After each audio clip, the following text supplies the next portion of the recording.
ክቡር ጠቅላይ ሚኒስትሩ ወደ ጎንደር ከሄዱ በኋላ የመጀመሪያ ያዩት ያንን ቅርስ ነው። ቅርሱን ለመጠገንና ወደፊት ላለው ለማስተላለፍ የወሰኑትም ወዲያው እንዳዩት ነበር ይሄ መጠገን አለበት ያሉት። እንግዲህ ለመጠገን በነበረው ሂደት ሁለት በጣም ትላልቅ ፈተናዎች አጋጥመውን ነበር፣ የውስጥና የውጭ።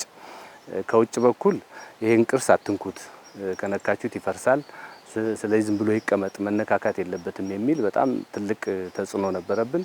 ከውስጥ ደግሞ ያንንም በማየት ይሄ ቅርስ መጠገን የለበትም የሚል እና በአገር ውስጥ አቅም አይቻልም የሚሉ አስተሳሰቦችና አመለካከቶች ነበሩ። እነዚህ ሁሉ ተሰብረው ነው እንግዲህ ይሄ ቅርስ ተጠግኖ ለማለት ትንሽ ያስቸግራል። እንደገና ታድሶ እንደገና ተወልዶ ማለት ይቻላል። እንግዲህ ከ100 ዓመት በላይ ፈጅቷል ያንን ለመስራት አባቶቻችን በታሪክ እንደምናየው። አሁን ግን በአንድ አመት ከ6 ወር ባልበለጠ ጊዜ ነው ይሄ ቅርስ ተጠግኖ ለአገልግሎት የበቃውና የፋሲል አብያተ መንግስት እንደገና ተወለደ ተሰራ ብንል ይሻላል። እና ይሄ ምን ያስተምረናል?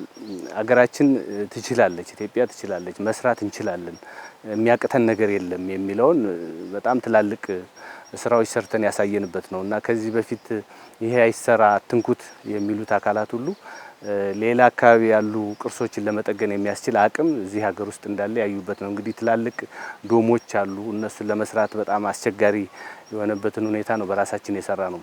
በጣም የሚያስገርመው ደግሞ ይሄ ስራ ሲሰራ የሀገር ውስጥ ኮንትራክተር ነው የሰራው እና ሀገራችን በዚህ በለውጡ መንግስት ትላልቅ ኮንትራክተሮችን እያፈራች እንደሆነ የሚያሳይ ነገር ነው። እና የፋሲል አጠቃላይ የቅርስ እድሳት ዝም ብሎ እድሳት ብቻ ሳይሆን ታሪክን የማስቀጠል እና ከዚህ በፊት ያለውን ሁኔታ ለልጆቻችን እንደዚህ አሳምረን አስውበን ታሪካችንን ማስቀጠላችን ነገ ከነገ ወዲያ ኢትዮጵያ ታላቅ ሀገር እንደነበረች አሁንም እንደሆነች ወደፊትም እንደምትሆን የሚያሳይ ምልክታችን ነውና በጣም ትልቅ ደስታ ነው የተሰማኝ ያንን በማየቴ።